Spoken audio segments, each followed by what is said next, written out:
बिस्मिल्लाहिर्रहमानिर्रहीम। 14 अगस्त 1947 को दुनिया के नक्शे पर एक इस्लामी मुल्क नमूदार हुआ जिसकी बुनियाद कलमा तैयबा पर रखी गई और इसके रहने वालों को इस्लाम का मुहाफिज और पाक सरजमीन का मुजाहिद करार दिया गया और इस वतन को इस्लाम का कला करार दिया गया। दोस्तों, जब यह वतन आज़ाद हुआ तो इस वतन के रहने वालों को जब दहशतगर्द करार दिया जाता है, जब इस्लाम के मानने वालों को दहशतगर्द करार दिया जाता है और इस्लाम की सरजमीन को शर की अलामत समझा जाता है और इस मुल्क की ये हालत देखकर ज़िंदा ज़मीरों से बस यही आवाज़ निकलती है कि बेनूर उजालों को मैं सहर कैसे मान लूँ। दोस्तों, ये धरती तो सोना उगलती थी, इसके गली कूचों से तो खुशबुओं की महकारें उठा करती थी, इस चमन पर तो बहारें रक्स करती थी, लेकिन आज इस वतन के गली कूचों से नफ़रत की बदबू आती है। यहाँ खून की होली खेली जाती है।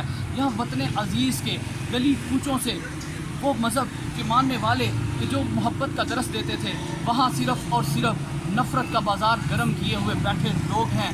तो फिर इस मौके पर शायर एक ही बात कहता है कि फिर वही आग दर्द आई है मेरी गलियों में, फिर वही शहर में बारूद की बू फैली है, फिर वही आम हुई हैं अहले रिया की बातें जिनसे अर्ज़ां की तरह दीन खुदा की बातें।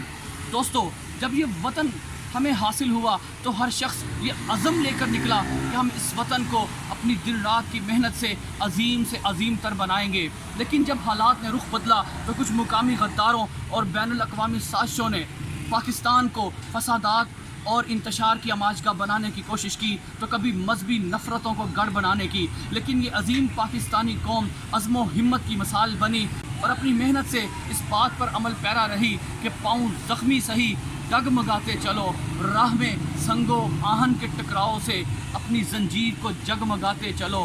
थाम लो एकदम ये आसाए कलम, एक फ़िरौन क्या लाख फ़िरौन हो, डूब ही जाएंगे, डूब ही जाएंगे। दोस्तों, जब सूरज सवा नेज़े पर मालूम होता था, हर आवाज़ सूरे इसराफील जैसी थी और ये दुनिया हशर का मैदान लगती थी।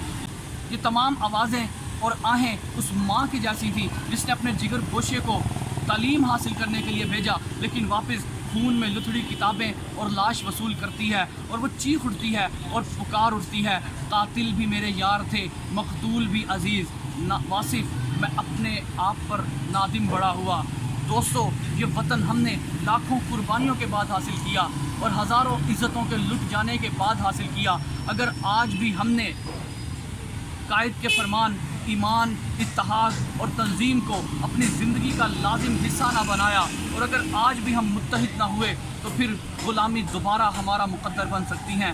बकौल शायर, वतन की फ़िक्र कर नादां मुसीबत आने वाली है, वतन की फ़िक्र कर नादां मुसीबत आने वाली है, तेरी बर्बादियों के मशवरे हैं आसमानों पर।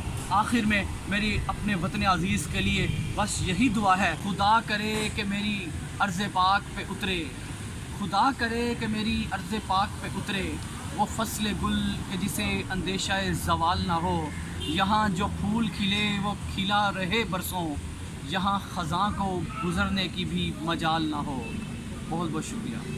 आज़ादी मुबारक।